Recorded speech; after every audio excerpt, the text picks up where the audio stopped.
안녕하세요. 이렇게 글을 적으면서도 정말 우라통이 터져 미칠 것만 같습니다.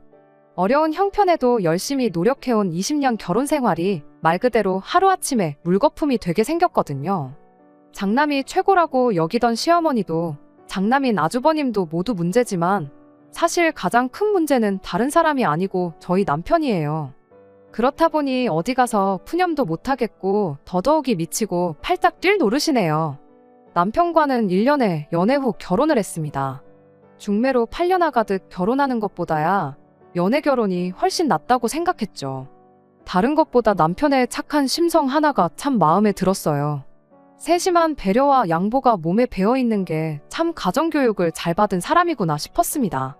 그런데 살아보니까 그게 가정교육을 잘 받아서 몸에 배어버린 습관이 아니었네요. 그리고 사람이 자기 속 못 챙기고 양보만 하고 있으니 그건 그거대로 답답해서 죽을 뻔했습니다. 저희 결혼할 때만 해도 남자가 집 해오고 여자가 혼수하는 게 어찌 보면 당연하다는 듯한 분위기였어요. 하지만 저희는 맨땅에 헤딩하듯 아무것도 없이 시작했지요. 연애하는 동안 남편이 금전적으로 허덕이고 있다는 느낌은 없지 않아 있었지만 저희 집 또한 넉넉한 형편이 아니었다 보니 그 부분에 대해서는 크게 신경 쓰지도 않았고 문제 삼지도 않았습니다. 아직도 시댁에 처음 인사드리러 갔을 때가 마치 어제 일처럼 선명하게 기억이 납니다. 시어머니고 시아버지고 처음부터 저를 탐탁치 않아 하는 눈치였어요. 아들이 결혼할 사람을 인사시키는데 어떻게 그렇게 차가운 눈빛으로 사람을 쳐다볼 수 있는지 싶었습니다. 게다가 저희한테 했던 첫마디가 결혼을 한다고 한들 당신들 주머니에서 너희들한테 땡전 한 푼 도와줄 일은 없으니까 그렇게 알라고 시작부터 못을 박았고요. 말씀드렸다시피 저희 집도 형편이 넉넉한 편은 아니었거든요. 시댁 또한 그렇게 여유 있어 보이는 환경은 아니었기에 이렇게 된 마당에 그냥 남편과 둘이서 힘으로만 결혼을 하기로 정했지요. 월급을 많이 받는 편은 아니었으나 둘 다 직장이 있었다 보니 어떻게든 되겠지 싶은 생각이었습니다. 그런데 며칠이 더 지나서 남편이 사실 자기한테는 모아놓은 돈이 하나도 없다는 사실을 말해왔어요. 그리고 그때 왜 남편이 이날이때껏 모아놓은 돈이 단돈 100원도 없었는지, 그리고 처음 인사드리러 갔을 때 시부모님이 저를 두고 그런 반응을 보였는지 그 이유를 알게 되었습니다.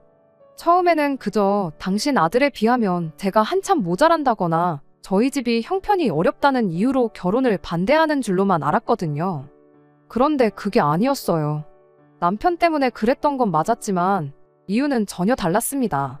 당시 남편이 벌어가지고 오는 돈이 곧 시댁의 생활비나 마찬가지였던 상황이었던 거예요.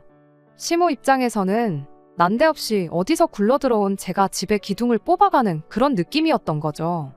결혼 비용이고 뭐고 싹 다 아무것도 해줄 생각 없다고 못을 박았던 것이 사실은 집안 형편상 진짜 아무것도 못 해준다는 이유도 있었지만 집안 기둥 뽑아가지 못하게 제가 제 발로 떨어져 나가게 만들려고 그랬던 이유도 있었던 겁니다. 아마 어머니가 우리 결혼을 반대하는 데에는 그 이유가 가장 크지 않겠냐고 말을 하더라고요. 그런데 뭔가 이상하다는 생각이 들었습니다. 남편 위로 형이 한 명 있는 건 연애하면서도 알고 있었어요. 이따금씩 형님은 나랑 다르게 공부도 잘해서 인류대학을 나왔다느니 하는 이야기를 몇 번 했었거든요. 보통 집안 생활비를 책임진다 하면 당연히 장남이 그것도 집안 지원 받아서 인류대학까지 졸업한 아주버님이 하는 게 맞는 거 보통 아닌가 싶었죠. 그런데 어찌하여 둘째인데다가 집안 지원도 하나 못 받아 대학 문턱도 못 밟아본 남편이 시댁에서 기둥 노릇을 하고 있는지 싶었습니다. 숨길 이유도 없다고 생각한 건지 남편은 바로 자초지종을 이야기해줬어요. 아주버님은 대학 나온 뒤로 창업을 위해서 또 이것저것 배우고 다니고 있다고요. 말인즉슨 졸업 이후로 직장은 따로 없다는 소리나 마찬가지였죠. 집안 분위기가 장남을 최고로 여기는 집이었다는 건 말할 것도 없고 말이죠. 시댁이 지금도 여유로운 편은 아니지만 예전에는 상황이 더 안 좋았다고 하더라고요. 그래도 장남이라고 집안의 모든 자원은 어려서부터 첫째인 아주버님 차지였답니다. 남편이 부모님 돈으로 배운 게 딱 하나 있는데 그건 운전면허였다고 해요. 고등학교 졸업하고 일자리 구하는데 운전면허가 있으면 선택의 폭이 넓어진다 하여 그것만큼은 도와주셨다고 해요. 아주버님은 사수 끝에 서울에 있는 대학교에 들어가게 되었고 바로 군대를 갔다고 하대요. 남편도 바로 군대에 가고 싶어 했으나 시댁에서는 아주버님이 서울에서 체류할 생활비와 학비를 조금이나마 모아둬야 한다는 이유로 반대했답니다. 그때 시부모님 지원으로 면허를 따게 되었다 하고요. 그때 처음 시작한 운전으로 평생을 먹고 살게 되었다는 게 조금 아이러니하기는 합니다. 아무튼 남편은 학교를 졸업하자마자 바로 사회생활을 시작하게 되었습니다. 버는 돈은 족족이 아주버님의 편안한 학교 생활을 위한 저금이 되었다 하고요. 워낙에 장남이 귀한 집이었다 보니 둘째인 남편이 번 돈이 전부 아주버님 주머니로 들어갔던 겁니다. 남편은 덤덤하게 이야기를 꺼냈지만 제3자인 저로서는 도무지 이해가 가지 않았습니다. 4살 터울 동생이 형 뒷바라지를 해준다는 게 저로서는 도무지 이해가 가지 않았거든요. 그렇다고 아주버님이 그렇게 남편이 피땀 흘려 벌어다준 돈으로 성공을 한 것도 아니에요. 적당히 대학 나왔으면 좋은데 취직하면 되는 거지. 자기는 남 밑에서 일할 사람이 아니라며 졸업 후에는 자본금이라고 땡전 한 푼 없으면서 사업을 하겠다고 그렇게 노래를 불렀답니다. 특허 하나만 내면 평생을 먹고 산다니 어쩐다니 하면서 그렇게 투자자를 찾아다녔다나요. 이미 한참 세월이 지나 저희가 결혼을 하겠다고 시댁에 인사를 하러 갔을 때도 아주버님은 따로 벌이가 없던 상황이었던 거예요. 그쯤 하면 시댁에서 장남에 투자한 게 실패였다는 걸 인정했을 법도 한데 우리 장남은 장차 큰일을 할 사람이라며 감싸주고 계속해서 남편이 돈을 벌어오는 족족이 아주버님한테 투자를 했던 겁니다. 그러니 남편이 저랑 결혼을 본격적으로 준비하기 시작했을 때 모아놓은 돈이 한 푼도 없었던 거고요. 당장 제가 모아놓은 돈 얼마가 전부긴 했는데 그렇다고 해서 엄청 대단한 액수도 아니었다 보니 이왕 이렇게 된 거 둘이 열심히 한번 살아보자고 했습니다. 하지만 다른 건 몰라도 결혼하고 나서도 시댁 기둥 노릇하고 사는 건 용납할 수 없다고 못을 박았어요. 나랑 결혼하고 싶으면 시댁에 더 이상 생활비를 주는 건 용납할 수 없다고 남편한테 확실하게 말을 했습니다. 남편은 대답을 회피하는 느낌이긴 했지만 결국엔 그렇게 하겠다고 했고요. 주변에서는 이런 남편과 결혼하겠다고 드는 제가 이해가 가지 않는다는 눈치였습니다. 그때는 몰랐는데 지금 시간을 돌려서 과거로 돌아갈 수만 있다면 저부터가 저를 말렸을 것 같아요. 하지만 그때는 남편에게 갖고 있는 신뢰가 컸어요. 제 앞에서 싫은 티를 내긴 했지만 결국엔 시댁에다가 자기가 결혼하고 나면 더 이상 그 어떤 금전적인 지원을 해줄 수 없다는 말도 단호하게 해냈고요. 당장은 조금 부족할지언정 책임감 있고 심성 고운 이 사람, 할 때는 하는 이 사람하고 함께라면 앞으로 행복하게 살 수 있을 거라는 생각을 갖게 되었죠. 물론 그 때문에 시댁에서는 저희의 결혼을 더더욱 거세게 반대하기 시작했어요. 그때 남편이 좀 충격을 받은 듯 싶었습니다. 자기가 장래 희망이 따로 없었다 보니 평생 아주버님하고 차별받으며 살아온 걸 가지고 시부모님을 원망했던 적이 단 한 번도 없었답니다. 그리고 그 이후로 그때까지 형을 위해 가족을 위해서 라는 명목하에 죽어라 일하고 그동안 번 돈도 다 갖다 바쳤는데 가족들은 당장 돈 몇 푼 때문에 결혼을 반대하고 있으니 가족들은 자기 행복보다 자기가 벌어오는 얼마 안 되는 돈이 더 중요한 사람들처럼 보였다고 하대요. 그걸 이제서야 알았느냐고 한마디 해주고 싶었지만 아무 말 안 했어요. 남편 스스로가 뒤늦게나마 그 사실을 알았다는 게 다행이라 생각했죠. 남편이 가족들과 등지게 된 것이 심적으로 힘들어 보이긴 했지만 얼마 지나지 않아서 이내 정신을 차렸어요. 어쨌든 일이 이미 이렇게 돼버린 거 한편으로는 홀가분하다는 시기였거든요. 혼주석에 부모님도 없이 결혼하게 생겨서 미안하다. 한참 이런 이야기 나누고 있던 중에 난데없이 시어머니한테서 잠깐 좀 만나자는 연락을 받게 되었습니다. 나를 잡아 시댁에 방문했더니 웬일로 저희를 반겨줬어요. 뭐 대단한 건 아니지만 그날 시어머니한테 짜장면도 한 그릇 얻어먹었죠. 결혼을 반대할 때는 언제고 남편이 그래도 상관없다고 하니 저희들을 특별히 봐서 결혼을 허락해주겠다는 식으로 이야기를 하더라고요. 왜 자식이기는 부모 없다고 하지 않았느냐 곰곰이 생각해보니 어른인 당신들이 양보해주는 게 이치에 맞는 것 같았다 이런 식으로 말이죠. 여전히 저희 결혼할 때는 아무것도 지원해줄 수 없다고 이야기도 했고요. 장남인 아주버님이 장가도 아직 안 갔는데 동생이 먼저 가는 것부터가 하극상이라며 저희한테 그 어떤 지원을 해준다 하더라도 그건 무조건 아주버님이 결혼해서 자리 잡은 이후가 될 것이라고 확실하게 선을 그었습니다. 애초에 당장 결혼식에 오시지 않을 수도 있겠다 생각했는데 허락이나마 받은 게 저희 입장에서는 감지덕지 아니냐 하고 생각했어요. 남편은 마냥 기뻐했는데 저는 솔직히 찜찜한 마음을 지울 수가 없었습니다. 결혼은 안 된다고 그렇게 반대를 하더니 그 어떤 계기도 없이 한 달도 안 지나서 결혼을 허락해주겠다고 나오는 게 분명히 다른 속셈이 있을지도 모른다는 생각이 들더라고요. 아니나 다를까 결혼식 한 달 앞두고 시어머니가 본심을 꺼내더군요. 니들이 아직 어리고 인생의 경험도 많지가 않으니 당신이 특별히 저희를 도와주겠다고요. 우리 애 어디 뭘 도와주려고 저러는 건가 싶었는데 아니나 다를까 저랑 남편 월급을 당신이 손수 관리를 해주겠다고 하시더라고요. 당장 남편이 모아놓은 게 한 푼 없던 가장 큰 이유가 월급이나마 얼마 되도 않는 돈 벌어오는 걸 가지고 당신들 생활비 쓰고 남는 건 아주버님 뒷바라지 해주는데 써서 그런 건 생각도 안 하고 남편이 돈이 없는 이유가 돈 관리를 할 줄 몰라서 그러는 거라는 소리를 하더라고요. 차라리 고양이한테 생선을 맡기지. 이건 뭐 이젠 제가 벌어오는 돈까지 전부 아주버님 뒷바라지 하는데 쓰겠다는 말로밖에 들리지 않았습니다. 그 와중에 남편은 설마 내 돈만 있으면 몰라도 어머니가 당신 돈에까지 손을 대시겠냐며 한번 믿고 맡겨보자는 식으로 나왔어요. 당연히 저는 싫다고 했죠. 전 그렇게 하고 싶거든 결혼은 없던 일로 하자고 했어요. 시댁 기둥 노릇, 아주버님 지갑 노릇이 그렇게 하고 싶으면 혼자서 하라고요. 애초에 저랑 결혼하면서 부모님과 연도 끊겠다고 나왔던 남편이었다 보니 그런 바보 같은 선택은 하지 않더라고요. 그런데 의외로 시어머니 반응이 덤덤했습니다. 당연히 노발대발하면서 한마디를 하시던가 했을 텐데 니들 생각이 그렇다면 어쩔 수 없지 않겠냐면서 그냥 당장 어떻게 돈을 해줄 수는 없으니 어떻게든 도움을 주고 싶어서 꺼냈던 말이라며 웬일로 쉽게 물러났어요. 그런데 그렇게 나온 데에는 다 이유가 있었습니다. 시어머니는 저희가 돈을 맡기지 않는다고 나온다면 어떻게 해야 할지 다음 계획이 있었던 거예요. 결혼식 당일날 그 계획을 알게 되었죠. 아주버님이 남편 하객들 축의금을 받았는데 저희 결혼식 시작하기가 무섭게 그 돈을 가지고 집에 돌아가 버렸거든요.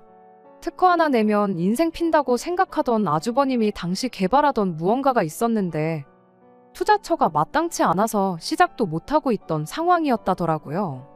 그때 당시 축의금이라 하면 보통이 3만 원이고 조금 친하다 싶으면 5만 원 정도 주던 시기였어요.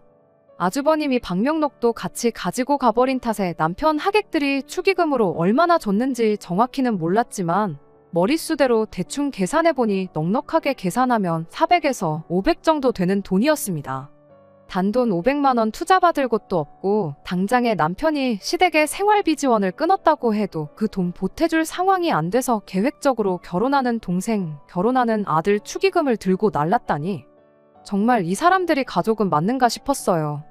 이게 말이나 되는 상황이냐 묻는 말에 시어머니는 어디 네 결혼식에 온 사람들이 다 네 하객들인 줄 아느냐고 당신과 아버님이 여태껏 남의 결혼식 다니면서 뿌린 돈 돌려받은 건데 어디서 축의금이 니들 거라고 우기고 있느냐. 원래도 축의금 들어온 건 부모한테 돌려주는 돈이다 하면서 축의금에 대한 소유권을 주장하셨어요. 굳이 따진다면 시부모님 하객은 그렇게 많지 않았고 대부분이 남편이 그동안 여기저기서 사회생활하면서 쌓아온 인맥들이 대부분이었어요. 그 자리에서 시시비비를 가린다면 가리겠지만 이미 방명록마저 사라진 와중에 그 사람들 다시 불러 모아 얼마를 냈는지 남편 하객인지 시부모님 하객인지 확인해 볼 수도 없는 노릇이었죠. 하지만 한편으로는 오히려 마음이 편하더라고요. 그 와중에도 그 푼돈을 어떻게든 챙기고 싶어서 몰래 가져갈 계획을 세웠던 게 남편한테는 여태껏 느꼈던 그 무엇보다 큰 배신감으로 돌아왔기 때문입니다. 남편은 그 돈은 그냥 자기가 어머니 드리는 걸로 하겠다고 대신 그 돈이 내가 어머니한테 드릴 수 있는 마지막 돈이라고 단호하게 못을 박았습니다. 어머님도 그제서야 노발대발 큰 소리를 치셨고요. 아들 새끼 키워봐야 아무 소용없네. 싸가지가 있네 없네 그런 이야기를 하면서 누가 들으면 뭐 네가 한 달에 1,000만 원씩 벌어다 준 줄 알겠다고. 네가 벌어다 주는 푼돈 이제 필요 없다. 여자애 환장해서 가족도 못 알아보는 놈 나도 아들 대접 해줄 생각 없다며 어디 둘이서 잘 먹고 잘 살아보라고 적반하장으로 나왔어요. 그 덕에 결혼하자마자부터 시댁과는 완전히 연을 끊고 결혼 생활을 시작할 수 있었습니다. 오히려 결혼하고 나면 저희한테 얼마라도 생활비를 요구하지 않을까 걱정이었는데 그 부분만큼은 다행이다 싶었어요. 하지만 아무래도 없이 시작한 결혼이었다 보니 처음에는 어디 가서 말도 못할 만큼 억척스럽게 살았어요. 신혼집이라고 방 하나 딸린 반지하에서 시작을 했습니다. 결혼 첫 해를 넘기면서 아이가 생기면서 친정집에 들어가 결혼 생활을 시작했고요.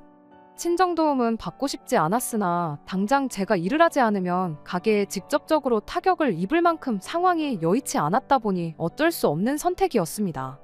여름만 되면 곰팡이 냄새가 스멀스멀 올라오는 반지하였는데 그게 산모인 저와 아이한테도 좋을 것 같지 않았기도 하고요. 예정일 2주 전까지 출근했고 아이 태어나고 나서도 딱 한 달 몸추 스르고 바로 출근했어요. 아이는 친정어머니께서 대신 돌봐주셨어요. 남편과는 상의 끝에 매달 100만 원씩 드리기로 했지요. 20년 전이라 할지라도 아이 봐주는 대신 드리는 돈 치고는 많이 적은 금액이었습니다. 친정 부모님께서 저희 결혼할 때 하나 보태주지 못했던 게 마음에 걸리신다며 저희한테 따로 생활비를 요구하신 적도 없었고요. 관리비며 심지어 저희 먹는 밥값까지 하나 저희한테 받지를 않으셨는데 아이까지 봐주시고 100만 원이면 솔직히 얼마 드렸다고 생각하지 않아요. 그런데 이걸 이유로 남편과 처음 문제가 생기게 되었습니다. 하루는 남편이 이 정도 시간이 지났으면 시어머니와 다시 연락을 하고 지내도 되지 않겠냐는 이야기를 해왔어요. 솔직히 내키는 이야기는 아니었습니다. 아이도 태어났는데 아이가 자라면서 외할머니, 외할아버지만 있는 게 아니고 친할머니, 친할아버지도 있다는 걸 알아야 하지 않겠느냐는 이유였지요. 친정부모님께서도 암만 일이 그렇게 되어 연을 끊고 지내기로 했다 할지라도 부모 자식 간인데 얼마나 그립겠냐면서 저보고 조금만 마음의 문을 열어달라고까지 하셨어요. 남편 말 맞다나 우리 아이한테도 할머니 할아버지에 대한 존재를 숨겨야 할 이유가 없다고 생각했기에 결국 그렇게 하자고 했지요. 그 후로 며칠 지나지 않아 시댁과 연락을 하게 되었어요. 아무리 장남이 귀한 집이라 해도 3년 가까운 시간 동안 연락 한 통 없이 지냈다 보니 둘째가 많이 그리웠나 본지 시부모님은 저희를 반갑게 맞이해 주셨습니다. 특허를 내겠다고 졸업 후부터 10년 가까이 허송세월 보내던 아주버님도 남편의 경제적인 지원이 끊기고 시댁에도 돈이 떨어지게 되니 어쩔 수 없이 사업 욕심을 버리고 직장을 구했다고 하더라고요. 시댁은 아주버님이 벌어오는 돈으로 생활을 하고 있다고 하고요. 이제야 드디어 아주버님도 정신 차리고 장남 노릇을 하고 있구나 싶었어요. 적어도 2번 다시 남편 돈으로 아주버님 뒷바라지를 해주겠다는 말은 나오지 않겠구나 안심이 되었습니다. 우여곡절이 있었지만 다시 정상적인 가족이 되었구나 생각했는데 다시 시댁과 교류를 하게 된 지 단 2달도 안 돼서 일이 터져버리고 말았어요. 하루는 정말 뜬금없이 시어머니가 저에게 전화를 걸어와서는 친정에는 그렇게 돈을 퍼다 주면서 시댁은 나 몰라라 하면 안 된다. 양가를 똑같이 챙겨야지 사람이 그러는 거 아니다 하면서 역정을 내기 시작했어요. 분위기를 보아하니 남편이 시어머니한테 저희가 친정에 매달 100만 원을 드리고 있다는 이야기를 했다는 걸 단번에 알 수 있었습니다. 하지만 돈을 드리고 있다는 이야기만 한 것 같아 보였고 정작 왜 돈을 드리고 있는지 중요한 건 빼먹은 것 같아서 제가 시어머니한테 설명을 드렸어요. 저희가 친정집에 살면서 친정어머니가 아이를 매일같이 돌봐주시고 계시니 드리고 있을 뿐이라고요. 그랬더니 시어머니가 저한테 한다는 소리가 그럼 친정에서 나와서 시댁에 들어와 살면 되는 거 아니냐는 소리를 하시더군요. 애초에 남편 처가살이를 시키는 것부터가 잘못된 거라며 우리 아들이 그 집에서 얼마나 눈치를 보겠냐고 하면서 말이죠. 남편도 그때가 돼서야 하는 말이 솔직히 장인 장모님 눈치도 보이고 불편하다는 식으로 이야기를 했어요. 친정부모님이 남편한테 따로 눈치를 주거나 불편하게 하신 적은 제가 볼 땐 없었지만 그런 느낌을 받는 거야 상대적인 거니 그럴 수도 있겠다 생각을 했습니다. 다만 그렇다고 해서 제가 시댁에 가서 살면서 시부모님께 돈을 드리고 시집살이 하면서 눈치를 봐야 할 이유는 되지 않는다 생각했죠. 그래서 고민 끝에 친정집에서 나오기로 했습니다. 시댁에 들어가서 살기로 한 건 아니었고 아예 독립을 하기로 했지요. 그래도 친정집에 들어와 살면서 모은 돈이 상당했다 보니 이참에 그냥 따로 나와 사는 게 나중 가서 이야기도 안 나오겠구나 싶었어요. 시댁과 친정 딱 중간 위치쯤에 전세를 구해 이사를 나갔고 아이는 시어머니와 친정어머니가 번갈아 가면서 저희 집에 직접 오셔서 아이를 봐주는 걸로 했어요. 시어머니도 같이 아이를 돌봐주시게 되면서 친정에 드리던 100만 원을 반으로 쪼개 시댁에 드리기로 했고요. 그런데 막상 그렇게 하기로 하고 반년도 안 돼서 시어머니가 내가 고작 50만 원 받자고 이 고생을 해야겠느냐며 말을 바꾸더군요. 당연히 저희를 위해 아무것도 하지 않는 시어머니께 저희가 굳이 돈까지 드릴 이유는 없겠다 싶었어요. 그렇게 반년 정도 매달 드렸던 50만 원을 끊으니 시어머니는 또 저희 보고 욕심이 사납다는 욕을 하시면서 부모한테 주는 돈이 아깝냐고 역정을 내시더군요. 그리고 이번엔 시어머니가 저희한테 먼저 연을 끊자는 소리를 해왔습니다. 부모도 몰라보는 것들하고는 2번 다시 상종을 말았어야 했는데 기회를 줬음에도 불구하고 변한 게 하나도 없다는 소리를 하면서 말이죠. 남편도 시어머니가 저렇게 나오는데 편을 들어줄 수가 없었는지 아무 말 없었습니다. 그렇게 시댁과는 또다시 연을 끊게 되었어요. 결국엔 굳이 저희 집까지 오며 가며 하면서 아이를 돌봐주셔야 했던 친정어머니만 더 힘들게 되셨지요. 세월이 흘러 아이가 어느 정도 크고부터는 친정어머니도 매일같이 고생하실 필요가 없어졌기에 그나마도 드리고 있던 돈을 끊었습니다. 남편이 또 어떻게 나올지 몰랐기도 싶었고 세월이 흐른 만큼 남편과 제 수입도 늘었던 만큼 당시 돈 모으는데 속도가 많이 붙었던 상황이었거든요. 그렇게 무일푼으로 시작한 결혼생활 20년 만에 저희는 저희 이름으로 아파트 하나를 매매하게 되었어요. 저희 집이 생겼을 때 그간 열심히 살아온 모든 걸 보상받는 기분이었고 너무 행복했습니다. 인생에 있어서 큰 숙제를 끝낸 기분이었고 이제 저희 인생에 남은 건 우리 아이 대학 보내고 자리 잡을 때까지 도와주는 거 그리고 저희 노후 자금 모으는 일뿐이겠거니 싶었습니다. 그런데 남편한테는 남아있는 숙제가 그것 말고도 하나 더 있었다는 사실을 알게 되었네요. 20년 동안 악착같이 모았으면 됐지. 이제는 나도 내 가족을 챙기면서 살고 싶다며 매달 시댁에 200만 원씩은 드려야겠다는 소리를 해왔으니 말이죠. 당최 시부모님이 당신을 위해 해준 게 뭐가 있길래 그렇게 효도를 못해서 안달이냐고 저도 이번만큼은 그냥 넘어가지 않았어요. 아이 대학 공부는 어떻게 시킬 거며 우리 노후 자금은 또 어떻게 할 거냐 따졌더니 자기도 대학 안 나오고 이만큼 먹고 살지 않냐. 세상이 많이 변했다. 요즘 세상의 대학은 선택이지 필수가 아니라는 소리를 하더군요. 당신이 나랑 결혼 안 했으면 이만큼 돈이나 모았을 줄 아느냐. 그때부터 지금까지 시부모님이며 아주버님 지갑 노릇이나 하면서 살고 있었을 거다. 잔인하게 한마디 해줬습니다. 자꾸 그동안 못해온 자식돌이 찾지 말고 현실을 좀 보라는 취지였어요. 그런데 그 와중에 남편은 또 자기 가족들을 찾더라고요. 형님이 아직도 결혼도 안 하고 부모님 모시고 살고 있는 거 모르냐. 너랑 결혼 안 했어도 형님이 직장을 구해 알아서 장남 노릇을 했었을 거다 하면서요. 기껏 시댁 호구 노릇 탈출시켜줬더니 저한테 한다는 소리가 저런 말이라니 정말 어이가 없어서 말도 안 나왔습니다. 남편한테는 나는 이제 와서 시댁에 다시 잘해주고 싶지도 않고 그렇게 큰 돈을 매달 퍼주고 싶은 생각도 없으니 당신 알아서 하라고 했습니다. 단지 우리 아이 미래를 대비해주기 위해 모으는 돈, 생활비 절반, 그리고 노후 자금으로 저축하는 돈 이렇게만 내라고 했어요. 나머지 당신 돈에 대해서는 1,000원짜리 한 장도 탐내지 않을 테니 시댁에 퍼주든 마음대로 하라고요. 아주버님이 부모님을 모셔야 한다는 책임감에 결혼을 안 했다고 생각하지는 않습니다. 지난 세월 동안 결혼할 상대가 생겼었다고 해도 저런 시부모를 모시고 평생을 살아야 한다는 걸 깨닫고 도망간 여자들이 한둘이 아닐 거라는 생각밖에 안 들어요. 철들 무렵부터 집에 퍼주는 걸 당연히 살았다 보니 뭐가 똥이고 뭐가 된장인지 구분도 못하는 사람을 여지껏 심성이 착한 사람이라고 착각한 제 잘못이기도 하겠지요. 평생을 아주버님한테 다 빼앗긴 거나 마찬가지인데 아무리 가족이 최고라고 한들 저렇게까지 하고 싶은 건가 싶네요.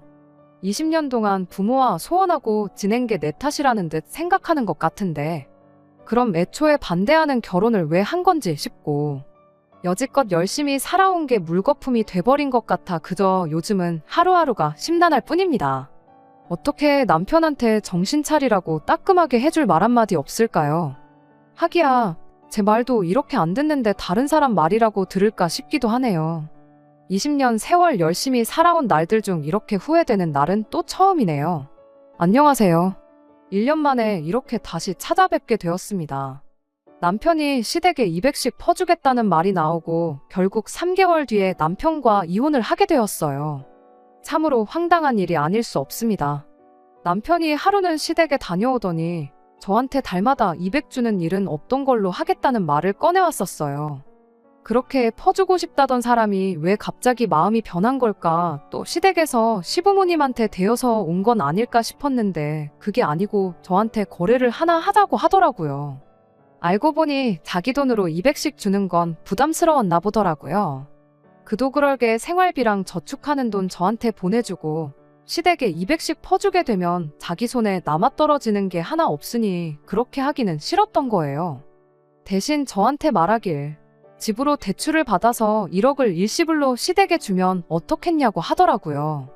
일시불 1억이 어디서 나온 돈인가 했더니 사업 타령하던 아주버님이 정신 못 차리고 또 호구 동생을 꼬드긴 거였어요. 그놈의 특허 타령은 20년이 지나서도 여전하더군요. 남편이 시댁에 찾아가 이제는 효도하고 싶다는 말을 꺼냈을 때 아주버님이 그 타이밍을 놓치지 않고 남편에게 자기가 기가 막힌 사업 아이템이 있는데 차라리 거기에 투자를 해보는 건 어떻냐고 제안을 했다네요. 이건 출시만 하면 대박이 날 수밖에 없는 특허다. 똑똑한 형님이 그렇게 말했으니 실패할 걱정은 할 필요도 없다면서 일단 성공만 하면 투자금 1억 회수하는 건 시간 문제니 저한테도 투자할 기회를 준다는 식으로 선심 쓰듯 말을 꺼내더라고요. 형님이 대박만 내면 시부모님 노후 걱정은 물론이고 앞으로 우리들 나아가선 우리 아이까지 평생 떵떵거리면서 먹고 살 만큼 부자가 될 거라나요. 남편 딴에는 매달 200만 원 드리고 자기가 허덕이면서 사는 것보단 제 돈 절반이라도 좋으니 같이 투자를 하고 싶었던 거예요. 대충 계산해봐도 앞으로 남은 평생 매달 200씩 드리는 것보다 50개월치 미리 드렸다고 생각하는 게 남편한테는 100배, 1000배 더 좋은 상황이었던 거죠. 우리가 집 산 지 얼마나 되었다고 그런 큰돈이 있겠냐고 따지니 남편이 집을 담보로 대출을 받자는 말도 없는 소리를 해왔고요. 결국 끝까지 거절했더니 남편은 그럼 이혼해서 재산 분할이라도 받아야겠다는 소리를 하더군요. 반협박성으로 한 말이었겠지만 그때 문득 이런 생각이 들더군요. 아주버님이 말한 대로 정말 성공을 하던지 말던지 간에 이런 일이 앞으로도 몇 번씩은 더 있지 않겠나 하는 생각이요. 평생을 호구로 살아온 사람이니만큼 부모님께 퍼주고 아주버님께 뜯기고 살지 않으면 적성이 풀리지 않는 사람인데 그걸 제가 어떻게 고치나 싶었어요.